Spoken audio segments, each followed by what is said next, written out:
Que a paz de Jesus nos envolva, para que aqui possamos falar um pouquinho do Evangelho de Jesus.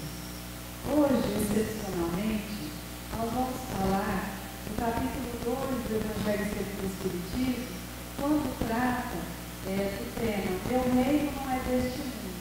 Mas o nosso tópico é em relação a uma parte deste capítulo que fala sobre o ponto de vista.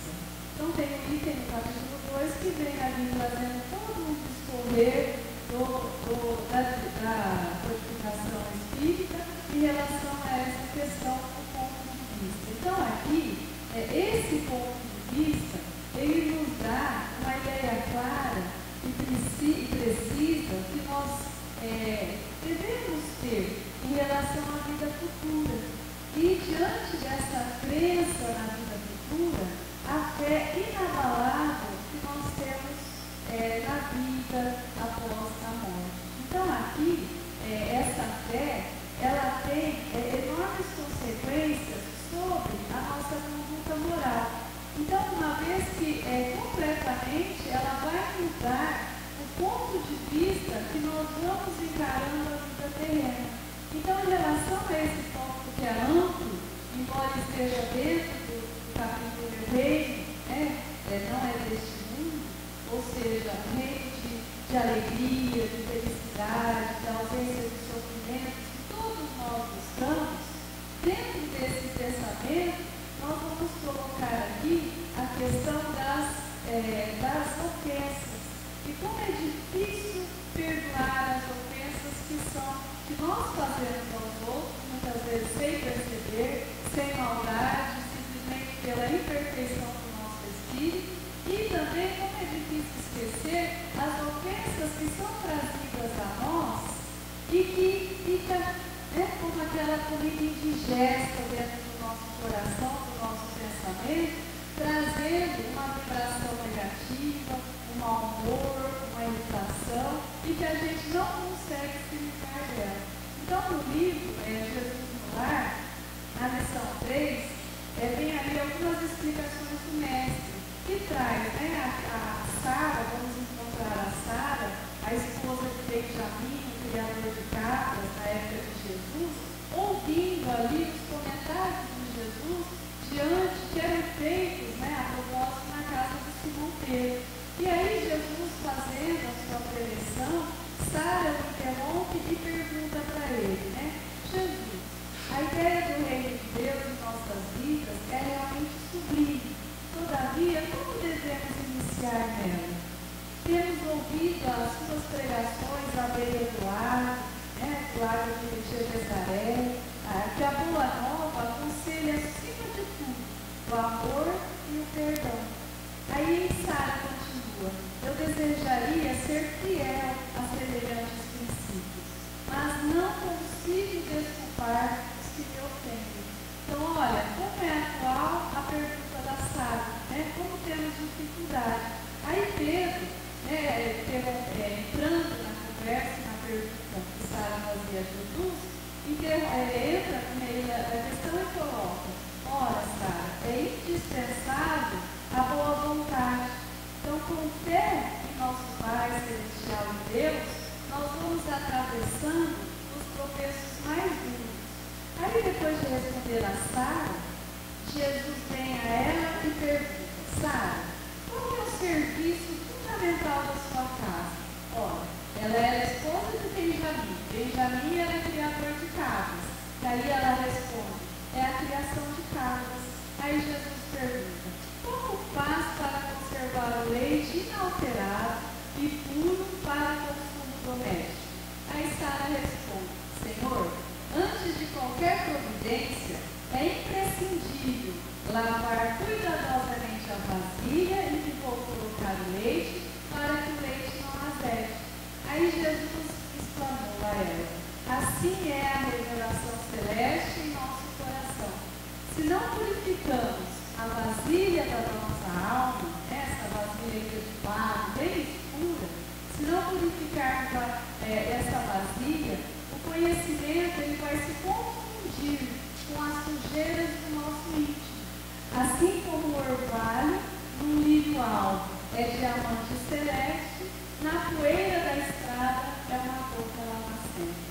Então, dessa forma, nós vamos sempre lembrar dessa reflexão e fazer as nossas reflexões, porque nós sabemos das dificuldades que travamos na vida, da nossa luta diária, dos obstáculos. Com o decorrer dos anos dentro da doutrina espírita, nós vamos aprender a nos conhecer, saber que esse homem imperfeito habita muito ainda dentro de nós, mas também devemos nos lembrar do apóstolo Paulo, quando pondera em Romanos assim: sim, cada um de nós dará conta de si mesmo.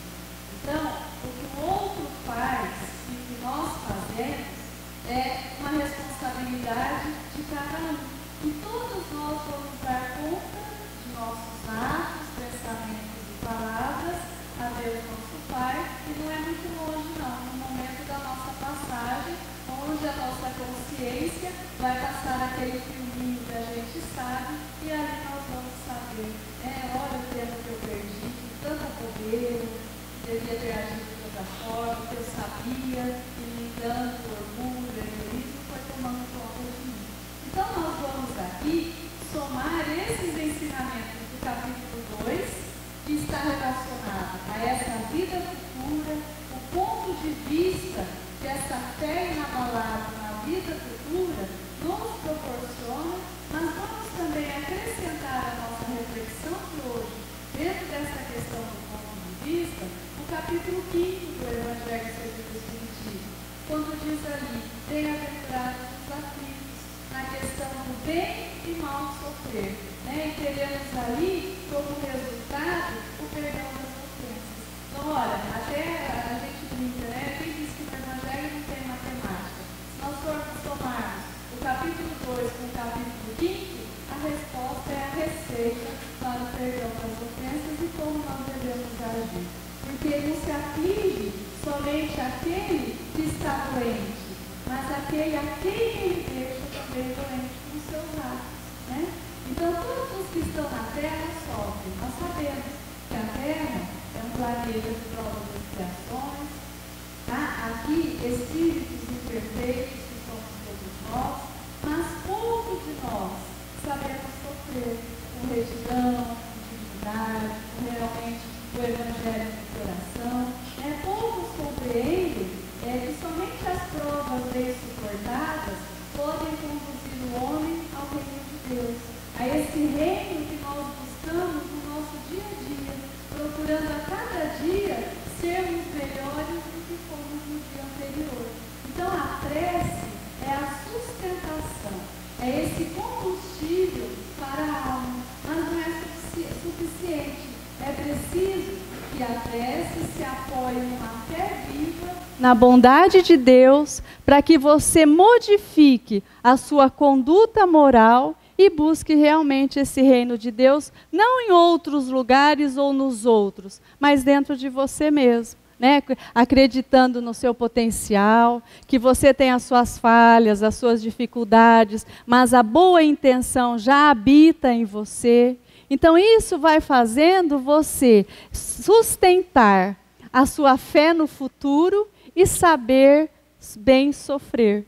Então, olha, é o capítulo 2 com o capítulo 5 aqui que nós vamos refletir hoje. Então, quando nos atinge um motivo de dor, de ofensa, de contrariedade, que todos nós passamos por isso em nossa vida, em nossos dias, nós devemos nos esforçar para superar isso, com as receitas que nós vamos fazendo no decorrer da nossa vida. E quando chegarmos a dominar esses ataques de impaciência, de explosão, da personalidade que nós vamos angariando aí no decorrer das nossas existências, e que não se transforma em brandura em uma vida, muito menos em 2, 3, que nós sabemos disso. Então, quando a gente começa a domar essas mazelas da impaciência, da raiva, do desespero, nós vamos poder dizer com justa satisfação: eu fui o mais forte. Então, esses dias eu assisti uma palestra do Divaldo Pereira Franco, que até domingo esteve no Fantástico, que nós assistimos aí, E ele colocou assim, que ele está com 87 anos. Aparentemente jovem, disposto, anda pela mansão do caminho, naqueles morros para cima e para baixo, com todo o pique de 15 anos. E aí ele comentou assim, né, que na idade dele, com a experiência da vida, da doutrina espírita, com entre aspas, né, com o chamamento de atenção de Joana de Ângeles, que está sempre com ele já pôs na cabeça dele que algumas situações ele não se permite mais. Então ele se dá ao direito de nem pensar.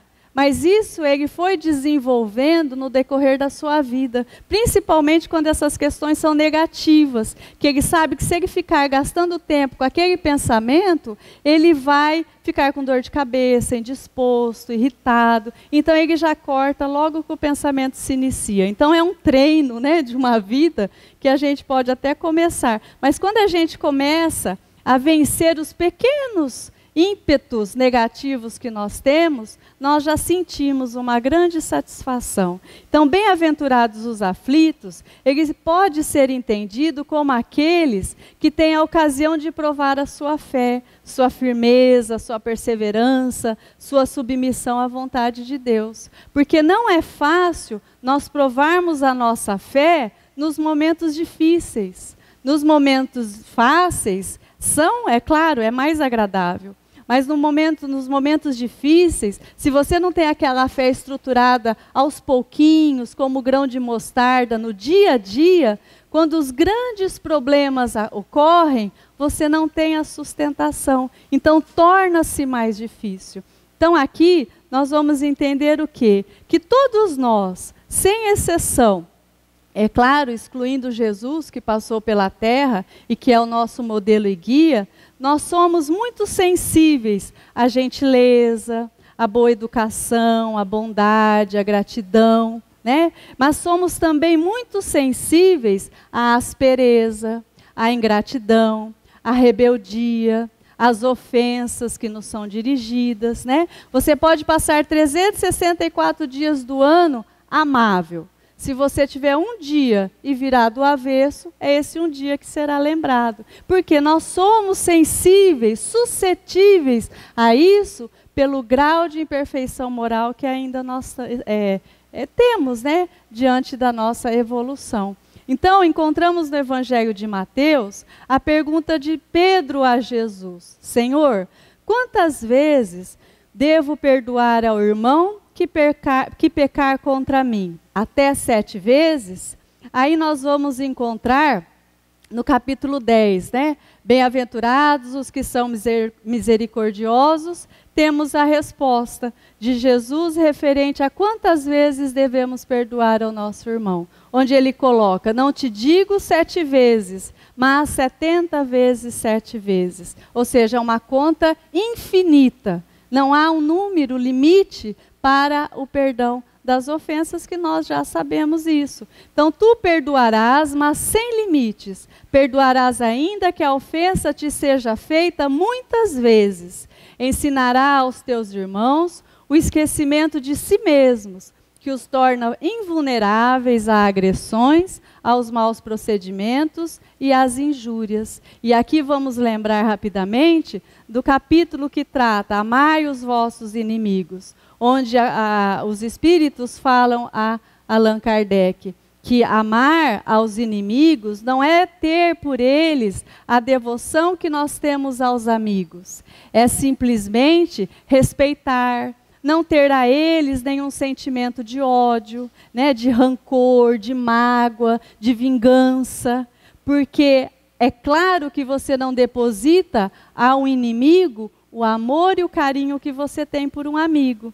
Mas o fato de você não ter por ele nenhum sentimento menos feliz, de ódio, pelo contrário, lembrar dele nas suas orações, você já está se candidatando a uma aproximação, se não for nessa vida, numa próxima. Então isso é muito claro e pouco entendido dentro da codificação no Evangelho segundo o Espiritismo. E aqui novamente lembrando do Divaldo, quando ele diz que perdoar é diferente de esquecer. A gente perdoa porque não temos em nosso coração nenhum sentimento de ódio, de raiva, de rancor, de mágoa. Mas não esquecemos, porque esquecer depende da nossa memória. É uma questão fisiológica, né? É uma questão que traz sensações físicas. Então é isso que tem que ficar claro também, para que a gente melhor trabalhe em nós o perdão das ofensas. Porque a gente fica em conflito, né? Tem hora que eu tenho ódio, tem hora que eu tenho raiva, não quero. Então essas situações para o espírita deve ser sustentada sempre na prece. É a prece que vai apaziguar o coração, vai te deixar em condições de reflexão, e aos poucos a gente vai se tornando mais sensível às coisas do bem e não às coisas do mal. Então vamos aqui na resposta de Jesus.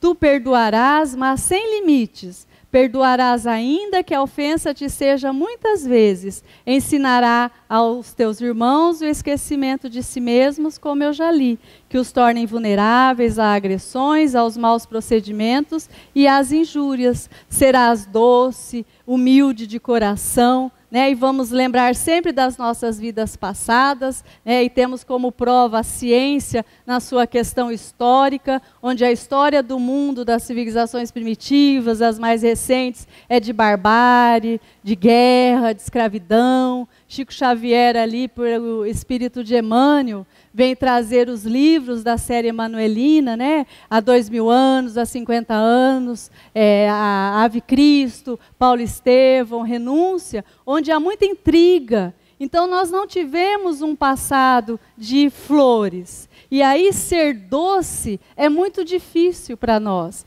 porque entra na questão da hipocrisia social. A educação no meio da sociedade nos capacita socialmente para sermos educados, né? Para sermos gentis, mas isso não impede que a sua gentileza seja externa e não interna. E para Deus não importa, como os romanos, né? A mulher de César tem que ser e aparecer. Não, para Jesus você tem que estar projetado por dentro. E aí o amor vai se fazer. Então que essa questão, né, de ser doce, humilde de coração, nunca medindo tua mansidão e brandura. Se você não consegue, vai tentando, né? O exercício ele vai lapidando essa pedra bruta que nós temos ainda no coração. Então farás, enfim, o que deseja que o Pai Celestial faça por ti. Não tem Ele te perdoado sempre? Acaso conta as inúmeras vezes em que seu perdão vem apagar as tuas faltas? Aqui encontramos um dos ensinamentos de Jesus que vai marcando a nossa inteligência, porque vai nos fazendo refletir mais diretamente e vai chegando ao nosso coração, né? Então aqui quando se faz a reflexão profunda do perdão, nós vamos nos reportar ao Evangelho segundo o Espiritismo, quando diz, né, no capítulo 10, no item 14, Espíritas, nunca vos esqueçais que nas palavras, bem como nas ações, o perdão das injúrias não deve ser uma palavra vazia e inútil. Se vos dizeis espíritas, sede-o de fato. Esquecei o mal que vos foi feito e pensai em uma coisa, no bem que podeis fazer. Então aqui, se vos dizeis espíritas, sede-o de fato. E aí lembrando de outra lição dentro do Evangelho. O espírita é aquele que se reconhece pelo esforço constante de ser melhor. E não de ser puro de uma hora para outra. Então vocês observam que a evolução ela é gradual, ela é muito lenta. Então essa consciência que nós vamos tomando das nossas limitações, primeiro que revela um pouquinho de humildade. Olha, eu não sou tanto quanto eu imagino ser. E o outro que te coloca em condições a ouvir a intuição desses amigos espirituais que também estão ao nosso lado, querendo o nosso progresso, a nossa evolução. Porque estamos dentro da casa espírita, estamos aprendendo a melhorar, a sermos um pouquinho mais fraternos, mas também temos as nossas lutas, né, do dia a dia. E aí vamos nos lembrar que o espírita é esse que busca ser melhor, fazer o esforço no limite das suas forças para compreender, para suportar, para tolerar, né, um dia mais, um dia menos, mas que vai aí se esforçando no decorrer da sua vida. Então, onde nós falamos da diferença que Divaldo coloca, né, entre o perdoar e esquecer, das conexões que são apresentadas entre essas duas palavras e desses pontos de interpretação que a gente colocou aqui, de perdoar tem conexão com esquecer, mas lembrando dessa questão de cada um, que depende um do coração e o outro da questão da memória. Então aqui, Divaldo ainda vai mais detalhado, né? Ele explica que o perdão, do ponto de vista psicológico, é uma atitude da não devolução do mal que alguém te fez. Se alguém te faz mal, o problema é dele, com a consciência dele e com Deus. Você não tem que revidar ou se postar numa situação que coloque ele como condição de humilhado, porque aí o erro também passa a ser seu e não somente o dele. Né? Se não desejamos ser feridos, não devemos ferir. E se alguém nos feriu, não devemos devolver a ofensa, a mágoa, o mal que nos foi feito. Então o perdão é dar o direito de cada um ser como é. Se a pessoa é de uma forma que você não gosta, ela tem o direito de ser daquele jeito. Como você tem o direito de ser rabugento, né? Chato e etc. Nós temos o direito de ser como nós somos. E é também concebermos aí o direito de sermos como nós estamos hoje. Porque nós estamos hoje num resultado, numa somatória de nossas vidas passadas. Nós estamos aqui, nesse planeta escola, hospital, presídio, da forma como se quiser colocar, para aprendizado. Então esse aprendizado, ele dá esse direito a todos nós, de sermos e de estarmos como somos, como espíritas, lembrando sempre da busca e do esforço de sermos melhores a cada instante. Então se o nosso próximo é assim, ele ofende, né, ele é intolerante e etc., nós não vamos mudá-lo. Ele é que vai mudar na hora que ele amadurecer espiritualmente e perceber que a conduta dele não deve ser mais aquela. Né? Mas se eu estou assim, eu tenho o dever de me modificar para melhor. Porque a gente já tem esse aprendizado, essa repetição que é feita constantemente, né? Não é só no centro, nas palestras. Na nossa consciência, ela fica ali pulsando para que a gente já seja um pouquinho melhor. Então, não me posso impor que se modifique, porque as minhas palavras serão apenas faladas, propostas, né? Como diretrizes aí de pedagogia, de educação, do bem. Mas, quando eu me modifico, porque eu estou em sintonia, né, em amadurecimento espiritual para fazer essa transformação dentro do meu coração. Mas eu que estou desejando ser feliz, né, eu tenho que ter essa consciência da minha transformação. Então eu não posso, diante dessa consciência, revidar o mal pelo mal. E como isso é difícil, né, gente? Eu não sei para vocês, mas para mim é muito difícil. Porque às vezes, e na maioria das vezes, o orgulho e o egoísmo é muito grande dentro dos nossos corações. Até a gente aprender a silenciar, que já é um grande avanço, e não revidar diante de uma ofensa, vai muitos crimes aí cometidos que a gente vê nas histórias dos livros espíritas. Então o Evangelho, segundo o Espiritismo, quando ele diz, perdoai aos vossos irmãos, como tendes necessidade de serdes perdoados, e os seus atos vos prejudicarem pessoalmente, é mais um motivo para serdes indulgentes. Ou seja, não ver os defeitos alheios, e se você vê, evitar falar deles e divulgá-los, porque o mérito do perdão é proporcional à gravidade do mal cometido. Quanto maior a ofensa que sofremos e maior o esforço que fazemos para que consigamos perdoar, maior é o mérito que nós vamos tendo diante daquela luta que nós vencemos. Então, quando nós vamos nos sentindo assim, nessas condições, né, de aflição em decorrência da ausência do perdão, nós vamos observar que você não pode se permitir deixar que um desequilibrado te oriente, não é? Porque quando estamos nessa situação de ofensa, de irritação, e deixamos nos envolver e envolver o outro, então está todo mundo desequilibrado. A brandura, o amor de Jesus, ele é pacífico, ele é manso. Mas se há revide, há alteração de voz e etc., o que está acontecendo? Um desequilibrado está conduzindo o outro.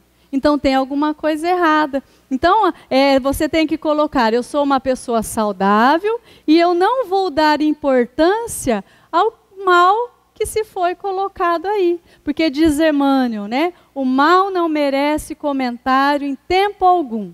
Se não merece comentário, não merece reflexão e não merece exteriorização desse mal que foi colocado dentro de nós. Então nós vamos nos colocar na condição de exigir que nós sejamos saudáveis, porque vamos ter um ponto de vista diferente. Então observaram que lá no início da nossa conversa, quando eu coloquei sobre o ponto de vista do capítulo 2, meu reino não é deste mundo, né?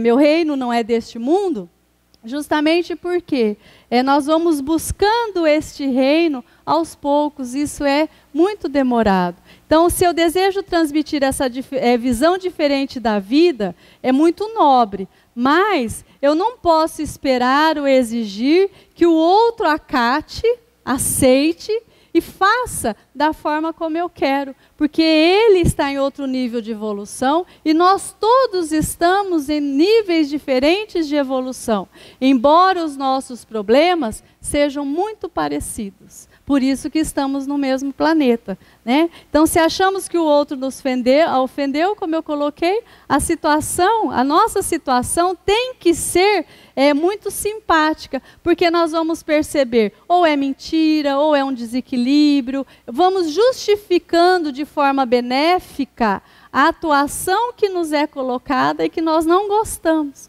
Olha que exercício difícil. É muito difícil tudo isso, mas a doutrina nos coloca que isso é possível. E também o problema que entra é a questão da consciência de cada um.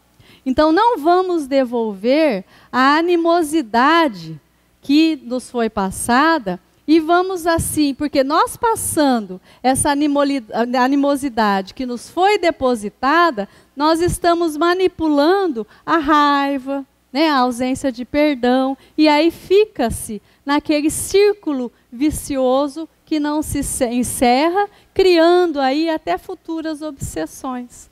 Então é uma questão que Divaldo coloca assim, né, que na luz da psicologia profunda, o perdão não tem nada a ver com esquecimento. Perdoar é não devolver o mal. E o Evangelho coloca isso também. Você não devolve o mal envolvendo aquela criatura nas tuas orações. Na visão espírita, o perdão, ele se encontra nessas condições, né, de não devolver esse mal que recebo, porque isso depende de mim, da boa vontade que Pedro falou para Sara, quando Sara perguntou a Jesus como se fazia para ter o reino de Deus dentro do coração. Então, essa boa vontade que vai fazer com que movimente todo o nosso corpo físico, espiritual, nesse desejo de buscar esse reino de Deus em nossos corações. Então, para a ciência, alguns cardiologistas, né, médicos cardiologistas, psicólogos, diz assim, que ter a raiva, e alguns até mais radicais, cardiologistas, falam assim, você tem raiva, você tem que explodir, não pode ficar com isso dentro de você. E dentro da doutrina espírita, a gente vem e coloca, aprende assim, que ter a raiva faz bem e faz mal. Faz bem porque provoca em você um autoconhecimento, né? Faz mal dependendo da forma como você exterioriza esse autoconhecimento.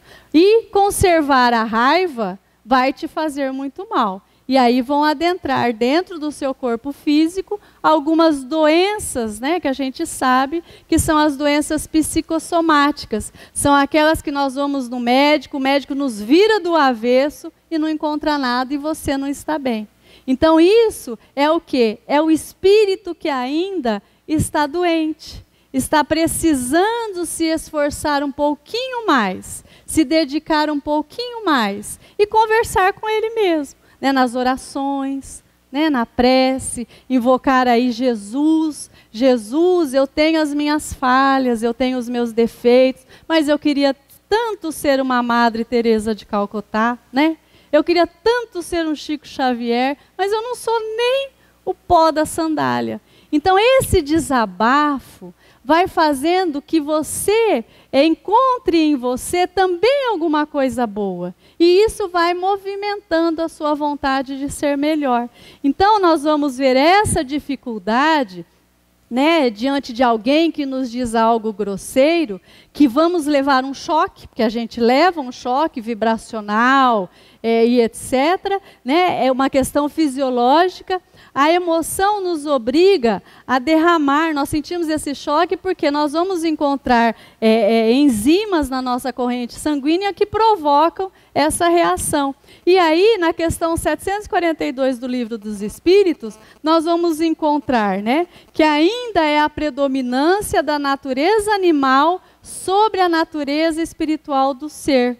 Né? Essa predominância, mais transbordamento das paixões resultam na barbárie, na guerra. Não é a guerra da forma ilustrativa e dolorosa como a gente vivencia na televisão, mas é a barbárie íntima. É aquele duelo íntimo que vem colocado no Evangelho, que a gente fica duelando nessa predominância animal do homem velho com o homem novo e fica tudo pior do que estava. Então isso, olha como a nossa doutrina, ela tem resposta para tudo. A gente não encontra porque a gente não lê, não estuda, não observa, né? Mas tudo tem a sua receita nessa situação espiritual.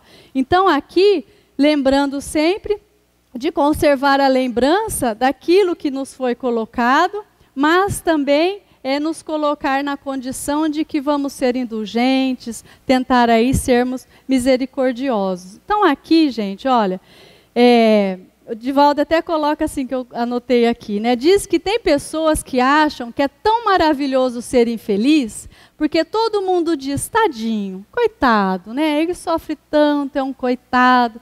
E aí o espírita, o Divaldo ainda coloca, só ele é espírita naquela família, olha que dificuldade que ele enfrenta.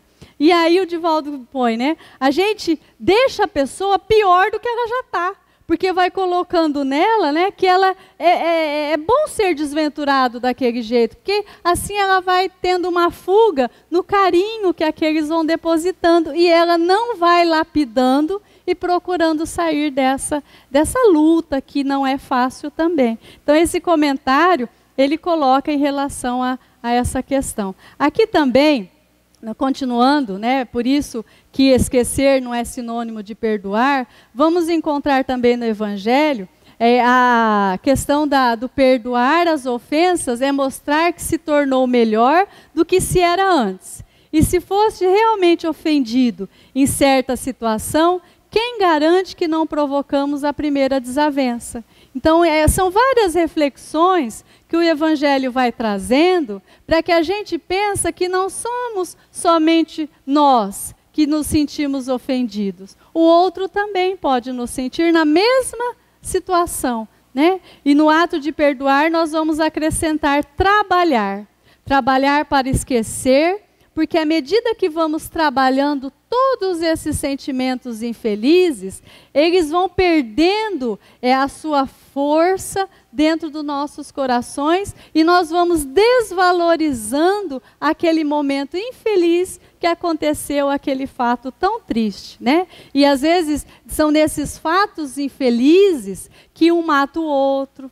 Não é assim que a gente observa nas televisões, né? Por causa de um detalhe tão pequeno. Fala, meu Deus, como é que fez isso?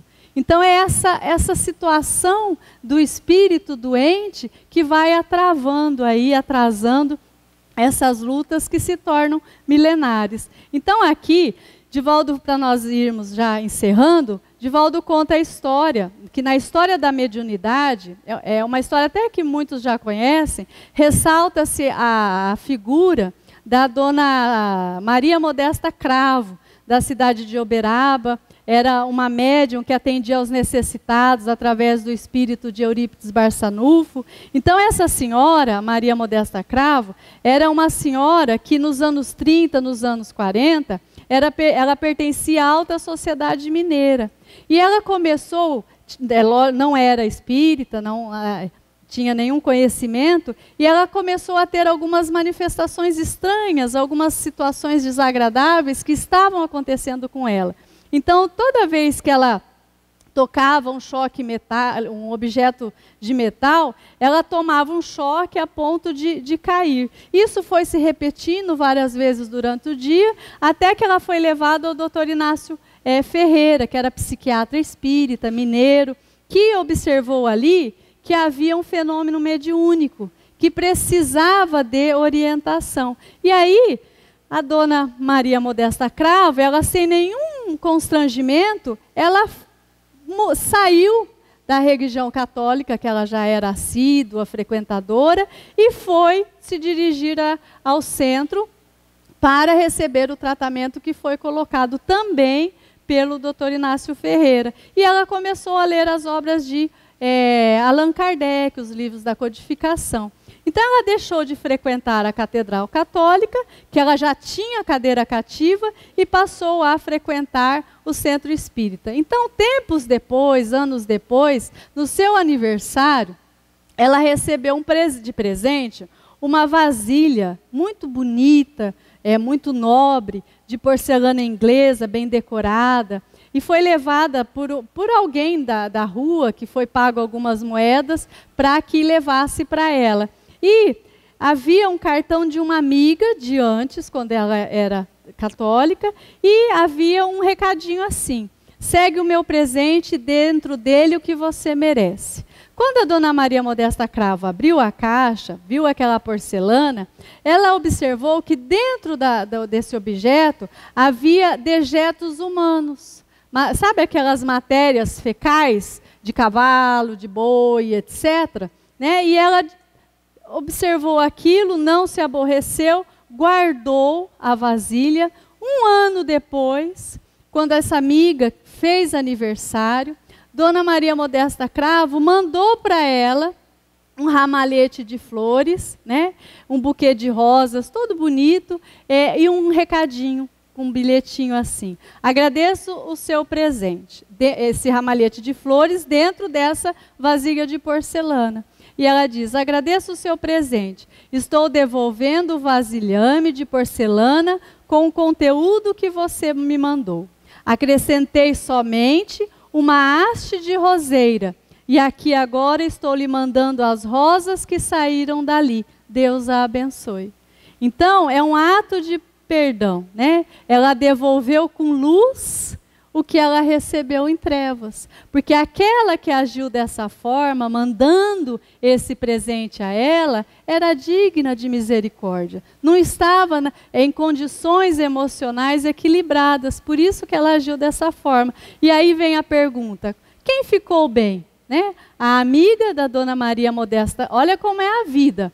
Essa amiga, posteriormente, ela passou por problemas difíceis, foi colocada na situação de obsediada e foi pedir passe à dona Maria Modesta Cravo. Então, olha, o esquecimento das ofensas, ele vem, somente vem quando a memória se encarrega de diluir a impressão negativa.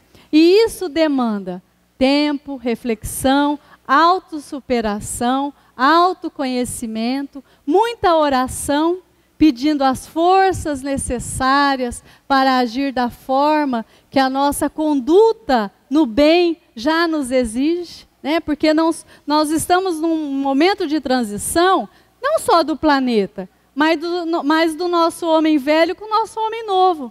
Nós não queremos mais ser o homem velho de antes, mas não nos encaixamos ainda no homem de bem. Então nós ficamos transitando entre o homem velho e o homem novo, né?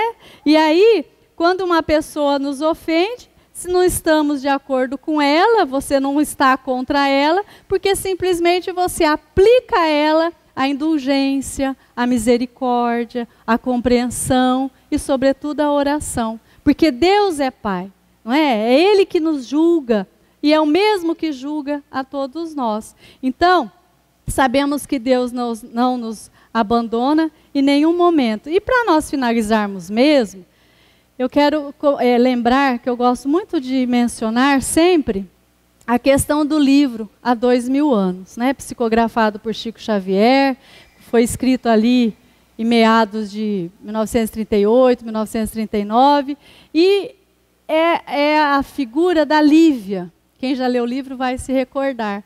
A mulher do senador romano, Públio Lentulus.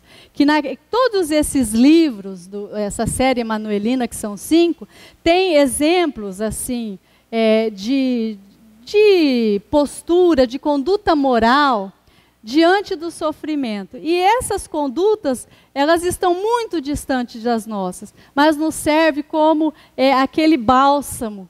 Né? Eu sempre lembro da Lívia.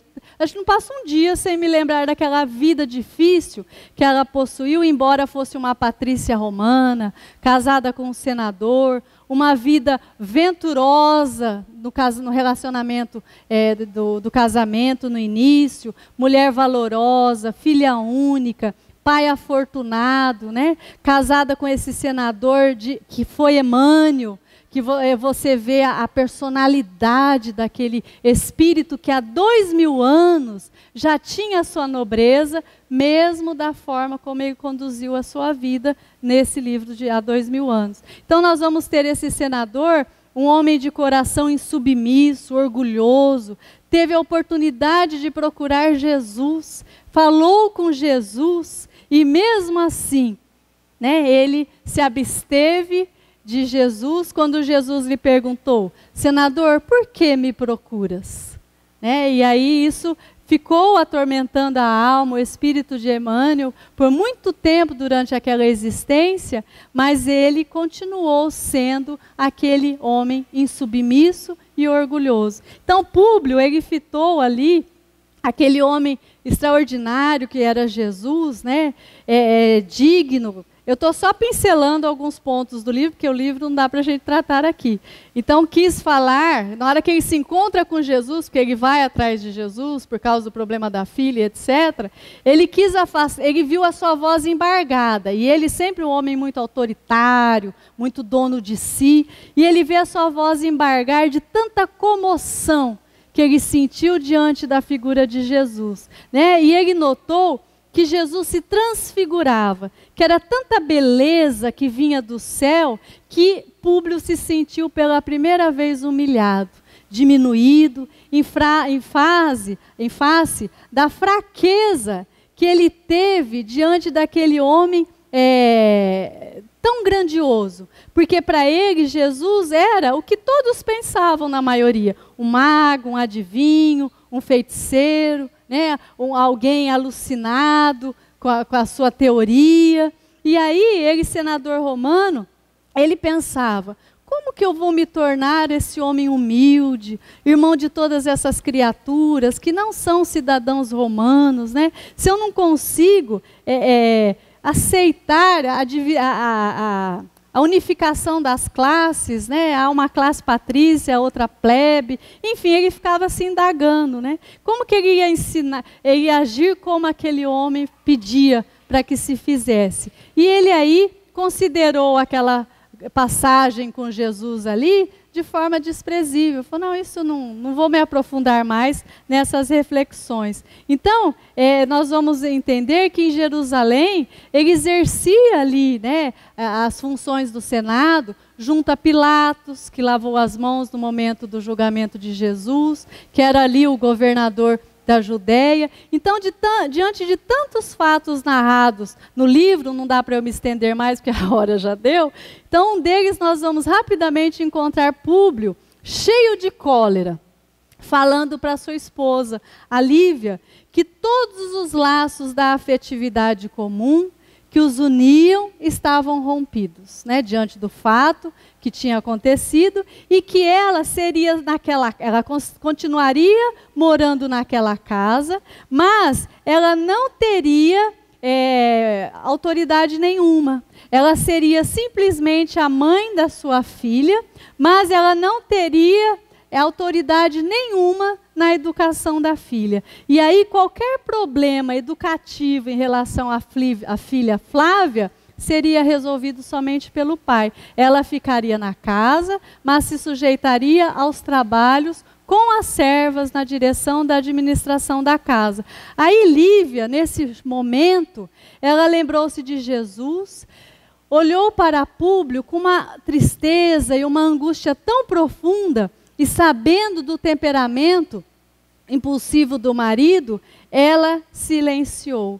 Mas ela se dirigiu ao seu quarto, lágrimas caíram pelo seu rosto, né? Ela chorou, conversou com a sua serva Ana, que foi outro espírito benevolente na vida da Lívia, e assim ela passou a ficar sozinha, sentindo só, desventurada, e ali o livro vai narrando a nobreza que essa mulher enfrentou durante os 25 anos que ela passou nessa situação em relação ao marido. Então aqui, e o marido reconhece no final o erro que ele cometeu, sendo tão duro e injusto com a mulher tão nobre que ele possuía. E aí, o livro, vamos encontrar Emmanuel neste livro, ensinando a necessidade da nossa ligação espiritual com Jesus no desempenho de todos os nossos trabalhos, inclusive o trabalho difícil que é a nossa transformação moral, e do auto-perdão e do perdão das ofensas. Aí ele inicia o livro com uma súplica a Jesus, que é a que nós vamos encerrar. Ampara-nos, Senhor. Ajuda-nos a sentir, nos trabalhos de cada dia, a luz eterna e imensa do teu reino de paz, de concórdia e de sabedoria, em nossa estrada de luta, de solidariedade e de esperança. Então é nesse livro que vocês, assim que puderem, para quem não ler, que possam aí fazer uma leitura bem focada, que as dores dos outros, quando registradas e quando são bem suportadas, elas nos servem de exemplo, porque também servem para nos fortalecer nos momentos de dificuldade. E que Jesus, na sua infinita misericórdia, possa nos envolver cada vez mais nesta luta incansável que vamos travando para que sejamos melhores. E agora eu juro, finalizando mesmo, né, no livro É Preciso Recomeçar, psicografado por Célia Xavier de Camargo, pelo Espírito Eduardo, nós vamos encontrar as palavras finais da reflexão do nosso evangelho de hoje, quando diz assim: Senhor, Tu sabes das necessidades de nossos espíritos, muitas vezes rebeldes e inconsequentes. Tu conheces os nossos problemas, o quanto erramos em infindáveis romagens reencarnatórias e os sofrimentos que causamos ao próximo no decorrer do tempo. Mas sabes também do desejo que já agasalhamos no íntimo de nos redimirmos perante Tua excelsa sabedoria.